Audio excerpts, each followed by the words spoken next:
as promised, we're going to be talking about clean power. Here's Harry Wilkinson, Head of Policy of the Global Warming Policy Foundation.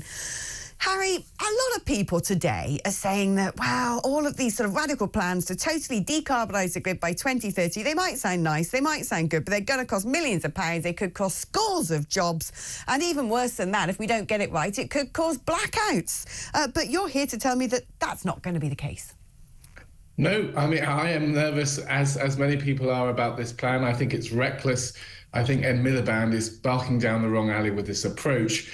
He's been relying on this report from the National Energy System Operator that said it might be feasible. But if you look into the assumptions that they've made, they assume that carbon prices will rise. That's the taxes that the government chooses to put on power from gas power stations, and that gas prices would be very high. But, you know, we've got this Trump administration coming in.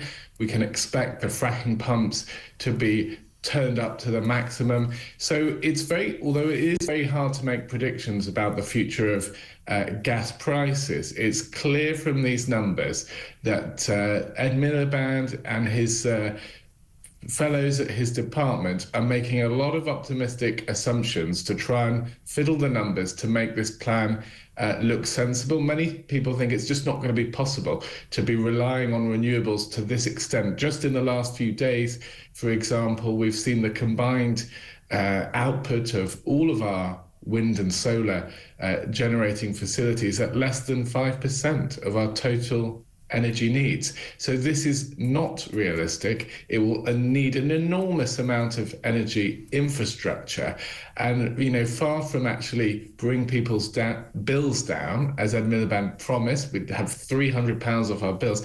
You know, it's far more likely to actually push up bills instead. Well, if it doesn't come on our energy bills, it's got to come from somewhere, and the sort of 8-9 billion quid he's already spent on GB Energy is clearly being recouped by the Treasury through the form of taxation on employers, which again has an impact on industries, anyone's ability to actually innovate and manufacture. But I mean, what I don't understand here is in the circumstance where OPEC want to play games with the international markets and starting to reduce barrel supply and all the rest of it to push the costs up. If we were drilling in the North Sea, and actually if we started a bit of fracking and things like that, and we were part of that game, we were entered the market and were selling stuff, surely we could find a way to turn that into a bit of a sovereign wealth fund like Norway. And then, as you said, if America does what America says it's going to do, drill, baby drill, that will have the effect of bringing the gas prices down.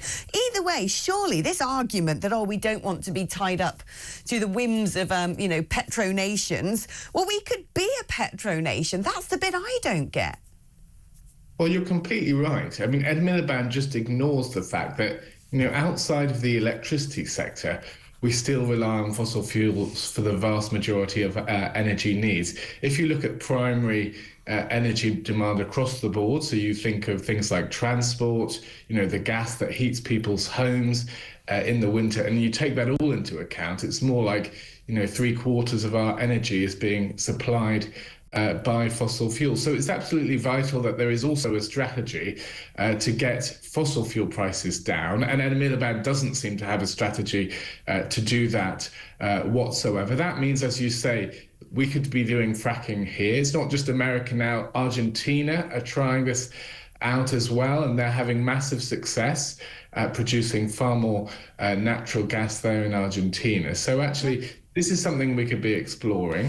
We've been taking this sclerotic approach, finding every reason to slow this down, to ban it, and just not to be able to find out. Advocates for shale gas don't promise that it will be a panacea. We just think it should be tried. But I don't understand why we're not doing it. More than anything, some of the worst affected post-industrial towns and cities in the United Kingdom, the sort of former coal mining towns, would be exactly the places to benefit from a fracking revolution.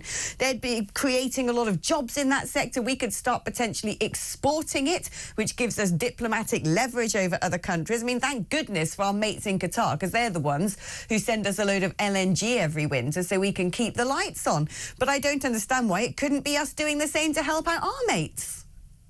Well, Ed Miliband's approach is never to just let markets and let free individuals make the investment choices they want to. He thinks he knows best. He thinks he can predict the future and pick all the technologies that we're going to use. That is not the kind of approach that we've seen work in the past. Britain now has the most expensive electricity prices both for domestic and industrial users in the world. You know, that has meant that we've seen so much of our industry move overseas. So rather than actually getting our overall carbon footprint down, we've just been exporting it to other countries. So even on his main metric that he cares about, which is reducing the impact on the environment, he's failing that too, because he's not protecting, you know, our own much cleaner industries, much cleaner than the kind of dirty industries that we see in China and elsewhere. So he's failing across the board. Well, I always say carbon doesn't know a national boundary, right? If China's building coal-fired power stations to build the wind farms and the solar panels, then there's carbon being put into the atmosphere. End of. Harry, it's been wonderful talking to you. Harry Wilkinson, the Head of Policy of the Global Warming Policy Foundation.